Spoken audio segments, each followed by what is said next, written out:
As you can see, I've been making some progress here with coloring and a little aging on the front of the station here. I've done some work on the back. You can see the difference with the unfinished areas here. I may have jumped the gun a little putting this extension on here because it makes it a little tough to get inside there and color it and paint it, work on it. Most of the coloring has been done with brushing on a real thin gray wash. I don't think the wash is really that visible, but the when the wash is on there, it leaves the surface just a little bit wet, and that helps the chalk to adhere a little bit. It almost turns into a real thin, real fine paint. I'm using the pan pastels here. That's what I'm using for my coloring, and I'm applying the wash with kind of a damp brush and spreading that around, and then coming in with a finer brush and dipping it into the chalks here, and just kind of working the chalk into the corners and spreading it out a little bit. And then when I'm done with that, getting the chalk and everything to try to even it out and give it an even look, I'm coming in with a great big brush, big old paint brush here, a dry brush, and just brushing the whole front of the walls here, and that helps to give everything kind of a downward stroke to it, and it does kind of even up some of the blotchiness here and there. And before the wash or the gray wash dries completely, it's still just a little bit damp, and that helps to spread out the chalk, the pigments on here, the chalk coloring on there. So I still have to come around and work into the corners with the brush, get into some of the details here, and I just work the chalk into the details, into the corners, the little crevices, to make sure everything gets covered. I turn the model upside down sometimes and work into the arches in here, try to get those covered up. The nice thing about this is if I overdo it or if I botch it up a little bit of water and in some cases some alcohol will wash away a lot of this chalk and coloring, and then I can redo it or at least lighten up any areas that get a little overdone. I think I might have overdone that a little bit on this piece here. It's a little bit too dark, and I might have to go back on that and kind of lighten it up a bit. Move these out of the way here. But getting a good look at how the coloring is working here. Stand up there for me. Good grief. There. These will go in front here. And the clock tower. The tricky part here is to be consistent, because as I work on this, my technique kind of evolves and changes a little, and I got to be careful to try to maintain some consistency throughout the project here. So that's the tricky part, just trying to keep it even and keeping it consistent. So it's I like this approach, though I wasn't sure if I would add paint on here. There is a base coat of antique white on here, but that kind of turned out to be more of a primer than anything else. And most of the coloring is all being done with the pan pastel chalks, and it works out pretty well because I can kind of take it easy and work it into smaller corners, and it varies the texture just a little bit, and you can see it's not all one smooth color. It's got some little aged look to it. So I think it's turning out pretty well. We got a lot more work to do. I got to work on this side here. You can see this is painted but not colored yet.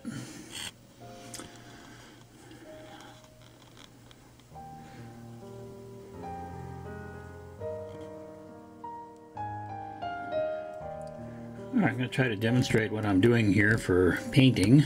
I start with a real thin gray wash and kind of try to work this into all the corners, all the little details. So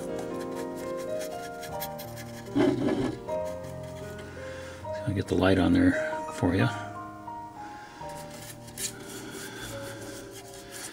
Now this has been painted with one coat of antique white paint, which isn't really as antique looking as I thought it would be, and a shot of dull coat. And I just kind of spread this around. I'm not real concerned at this point of quite how it looks, but I just kind of want to get all the corners and everything wet here. I'm trying to keep this in the view of the camera here for you.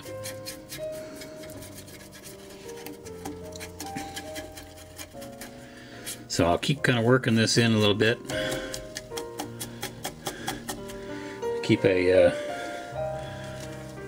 brush kind of dry. It's a little bit too wet.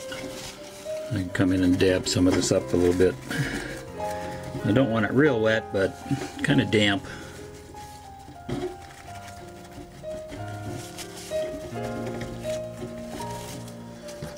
And I'll come in with a big paintbrush. And even this approach kind of helps to kind of sort of spread this out, dry it out a little bit. And you can see it's already getting a little streaky.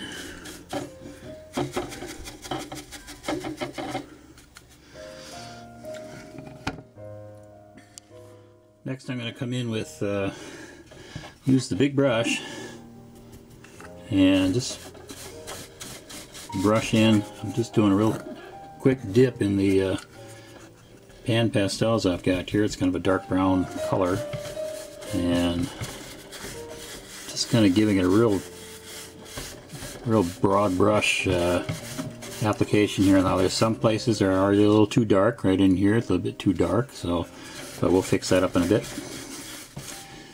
So I use the big brush just to kind of get things started and kind of spread out that wet chalk, wet wash rather, that I put in. Then we come back with a smaller brush. Oops, yeah, see, that's a little way too dark. So I'll have to come back with a bit of water and do that up again, but try not to get it too dark at first. And just kind of working this into all the little corners. And we'll show you how I fix that spot that got too dark here. My brush here is still a little damp. I can come in and work that off a little bit. See how that kind of lightens up a little bit after I get it worked out here. And keep coming in with the big brush, big dry brush, to help kind of work these, smooth out these areas, give them a nice, a little more even look to it. So just gotta be a little careful I don't put too much chalk on the smaller brush here, but then a little bit of moisture here left over from the wash, and I use that to kind of help get the chalk into all the little corners. And I keep doing a downward stroke here. If I can get good light on there for you so you can see the colors. And again, just coming back at it with a great big brush to smooth it out a little bit.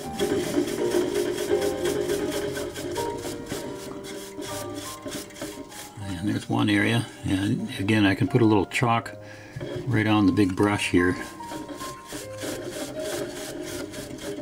and sort of apply it in the big areas here. Gotta get a hold of this thing so I can work on it better. It's kind of clumsy working on this whole big model.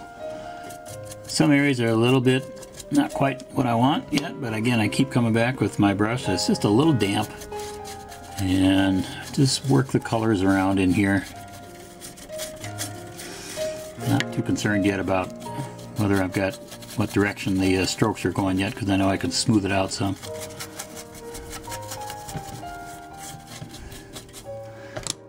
Some areas are already a little too wet, a little too dark. I'll just wash them off with wipe them off rather with a tissue here. And again, come back in with the big brush, big dry brush.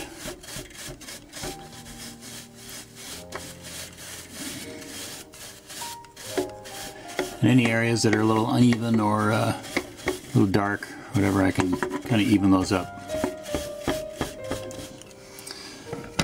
Small brush is good for a little fine work here, where I try to work the chalk into the corners, into the little details up along the top here, where I've got the little sawtooth, or whatever you want to call it up here, little details, all these small parts. So I just keep working at it, spread it out, and eventually get everything covered the way I want, get everything kind of evened out. Some of the dark areas are a little blotchy, and I can always come back with a little bit of wet, a little bit of a damp brush, not a wet brush, but just a damp brush. Mark out that areas where they're got a little too dark. And this big brush, big dry brush, really helps to kind of even out the colors there. So that's what I'm doing. Just kind of a slow and careful process of working into the corners here, all the chalk and the color, and not using any paint here really. It's all kind of brushed in chalk and just a little bit of moisture to help sort of bond the chalk to the surface here. So it's just a little back and forth. Too dark, too light, I'll keep working at it.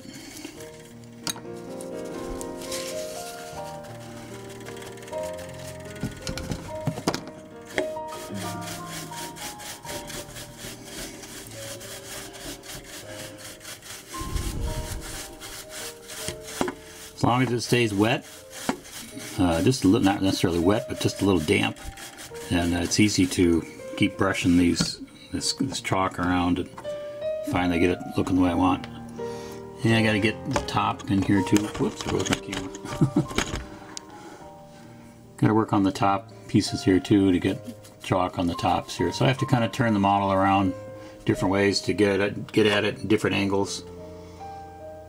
So especially in this, what I'm working on is holding the whole darn station here, so I'm working on kind of an inside surface of the wall, so it's a little tricky, but just to give you an idea what I'm doing for coloring and painting. You can see this side's already been colored, and I don't know if I should call it painting or coloring. So anyway, I've added color here. Windows have been added here. You can see the window frames, the window screen that was used in the big square windows, and I've cut some small pieces of styrene plastic strips for the little white frames on the windows. So it's fun to be getting into the finish work here, the details of it, and you can see I've got a little more work to do on this wall. A couple of blotchy spots there I need to fix, but eventually I hope to make it all even out. And one thing I got to be careful is not to overdo it and make it too dark and dirty looking. So trying to keep it consistent and from one end to the other.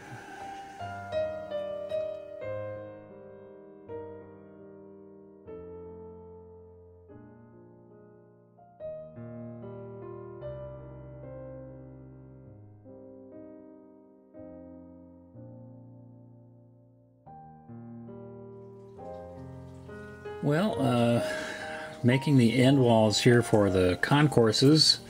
Almost done with these. Got a few more pieces to put in, but those will be fit right here at the end of the concourses here. However, in the process of doing this, I've discovered I did something backward.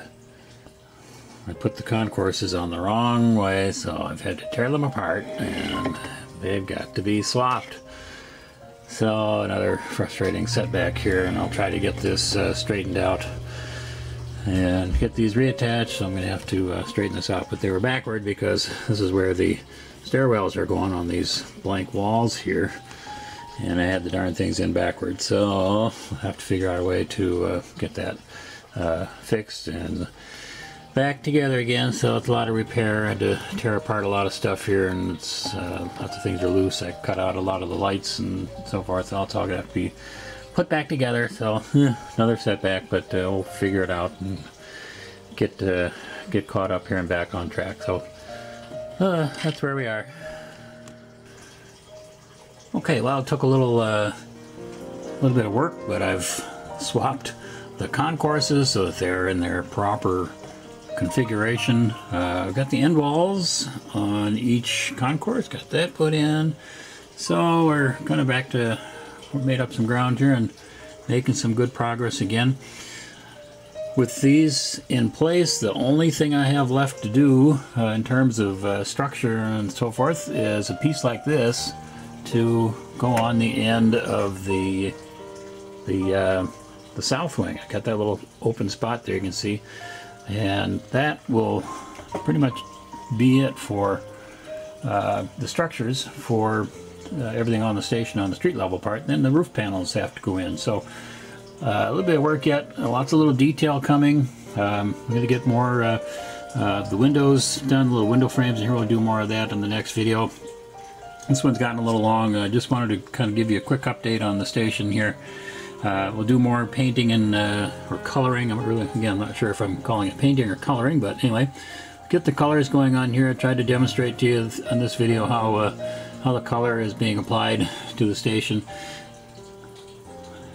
The next big project, I guess, will be to get the roof panels in place, and I'm going to continue coloring the whole lower portion here of the north wing, get all the coloring done. We'll get the windows glazing and window framing in on all the windows, and then I'm going to glue this in place so that it'll stay in a nice steady spot there while I get the roof panels on here. It's going to be a little tricky getting the roof panels around that. And that's what's next on the list here. So just kind of a quick update here. Managed to overcome a setback here of getting my darn concourses backward here. So got that fixed. So we're going to leave it there for now, and appreciate you coming by, and I hope you're enjoying the videos. I hope you're enjoying the progress here. I'm getting eager to get this thing closer to being finished. Get the one last little piece built onto the south wing here, and once that gets in place, that'll pretty much finish all the structures on the street level end, and then I gotta go to work on the stairwells and elevator shafts leading down to the platforms serving the trains. So I'm gonna leave it there for now. Try to get a little more work done, and next time we see you, I hope to have the rest of this colored and painted and start working on some of the details. So thank you very much again for stopping by and watching the video. Thanks for coming. Thanks for staying. Thanks for watching. And wish everyone well on all your projects. And we'll see you in the next video.